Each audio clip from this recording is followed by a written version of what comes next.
નસવાડીના છેવટ અને બોરિયાદ ગામે ₹11.39 કરોડના ખર્ચે તૈયાર બે બ્રિજનું પ્રભારી મંત્રી ભીખુસિંહજી પરમારના હસ્તે લોકાર્પણ કરાયું હતું।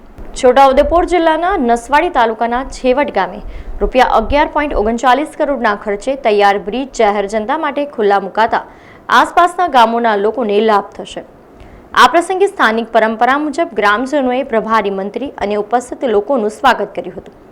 બ્રિજ બનવાથી નસવાડી તાલુકાના અંતરિયાળ ડુંગર વિસ્તારના ગામો જેવા કે લાવાકોઈ, દામડી આંબા, કેવડી, ફૂલવાડી, દુગડા, ધારસીમેલ, તલાવ, કુમેઠા, કાંટિયાબાર, રાધના પાણી, સરિયા પાણી, વિયાવાંટ, રતનપુર, કપરાલી તથા અન્ય ગ્રામજનોને તાલુકા મથક નસવાડી તથા બોરિયાદ જવા માટે ટૂંકા અંતરવાળા રસ્તાનો લાભ મળ્યો છે અને 20 કિલોમીટરનું અંતર ઘટશે।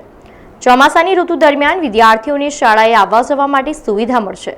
આ પ્રસંગે જિલ્લા પંચાયત પ્રમુખ મલકાબેન પટેલ, સાંસદ જસુભાઈ રાઠવા, ધારાસભ્ય અભયસિંહ તડવીએ પ્રાસંગિક ઉદ્બોધન કર્યું હતું અને કાર્યક્રમમાં બાંધકામ સમિતિના ચેરમેન કેતનભાઈ, નસવાડી તાલુકા પંચાયત પ્રમુખ ભાવનાબેન, તાલુકા વિકાસ અધિકારી, તાલુકા પંચાયતના સભ્યો, ગામના સરપંચ, માર્ગ મકાન વિભાગના અધિકારીઓ, જિલ્લાના પદાધિકારીઓ સહિત મોટી સંખ્યામાં ગ્રામજનો ઉપસ્થિત રહ્યા હતા।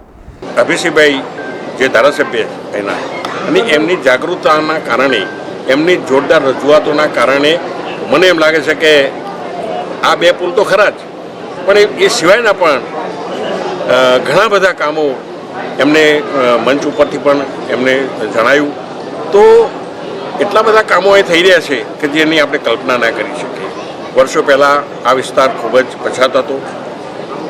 એ વખતની સરકારોએ આ વિસ્તારની, આ પ્રજાની કોઈ ચિંતા કરી નથી, પણ આજે આદરણીય વડાપ્રધાન શ્રી અને રાજ્યના મુખ્યમંત્રી ભૂપેન્દ્રભાઈ પટેલ સાહેબની એમની કોઠાસૂઝના કારણે જે વિકાસ થઈ રહ્યો છે એ અદ્ભુત થઈ રહ્યો છે। સમાચારોના સતત અપડેટ માટે TNN ન્યૂઝને YouTube પર સબસ્ક્રાઇબ કરી બેલ આઇકોન પ્રેસ કરો અને અમારી સાથે જોડાયેલા રહો Facebook, Instagram અને Twitter ઉપર।